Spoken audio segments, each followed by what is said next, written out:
What is the one characteristic people have when they come to me that I can tell almost going into it whether they're going to be successful or not? It's openness. It's a willingness to take a chance on someone. And I see it over and over and over again. I see people that come to me with laundry lists of things they're looking for. And that's great. Know what your ideal is, but be willing to compromise on some things. And when I interview someone and they say to me, I'd probably like him to be a little taller than me, or I'd like him to have a university degree, but he doesn't have to have as much of a degree as I have. He doesn't have to have a master's degree, but I'd like him to have some education. I want him to be a curious thinker, a lifelong learner. Those are the things that are really going to stand you in good stead.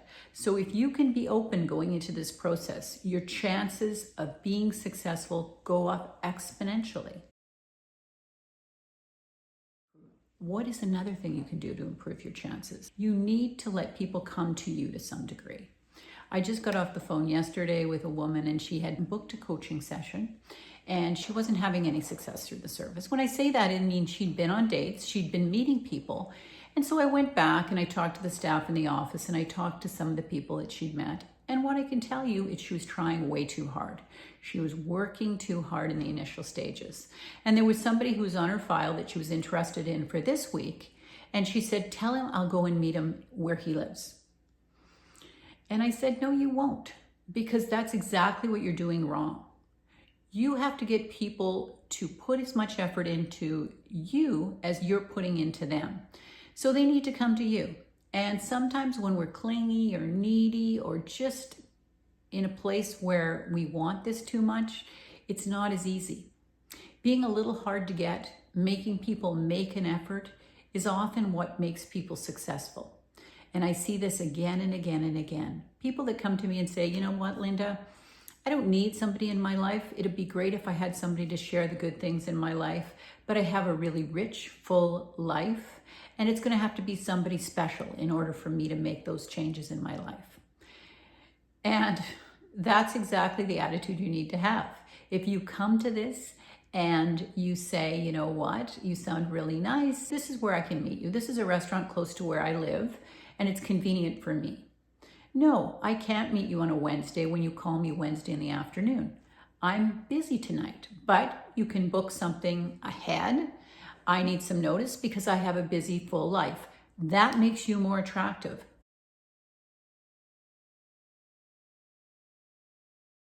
Another thing that's really important that you can step up your game with is photos. I was just speaking to somebody this week and I had a really good match for her. He was handsome. He was everything she was looking for. He had the education. He had the smarts. He was funny. He was everything. And he lived close to her. And I said, Diane, you said you were going to send me new pictures. And her pictures were terrible. In one, she's holding a beer can, standing beside some guy. In another, it's an obvious selfie. In another, the lighting is terrible. The angle is terrible. How she's sitting is terrible. And she's an attractive looking woman. And she said to me, oh, Linda, I don't want to really meet somebody if it's all about the outside, if they're just choosing me because of the way I look.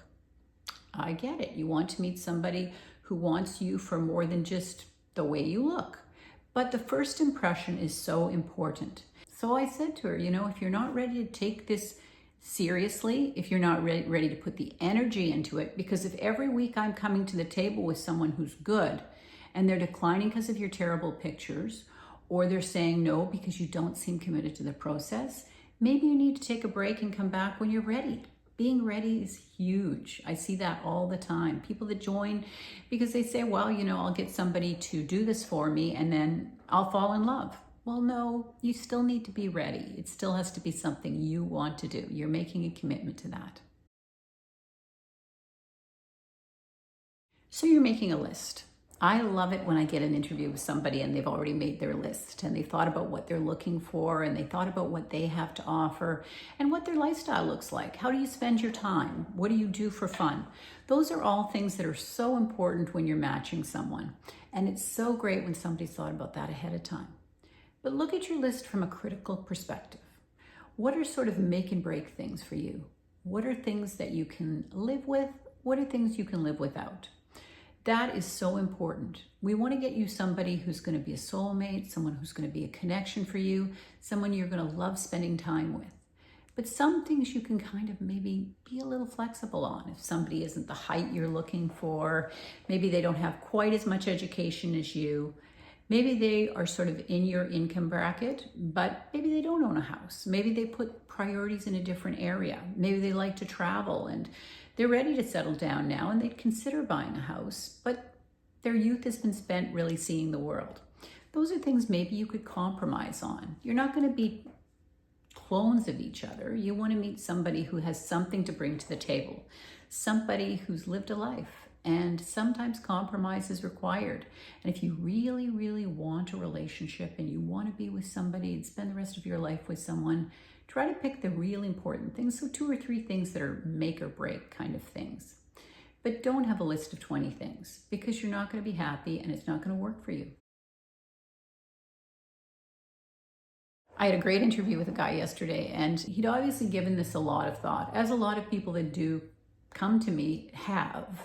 And he said, you know, Linda, I care about the way people treat others when there's not something in it for them.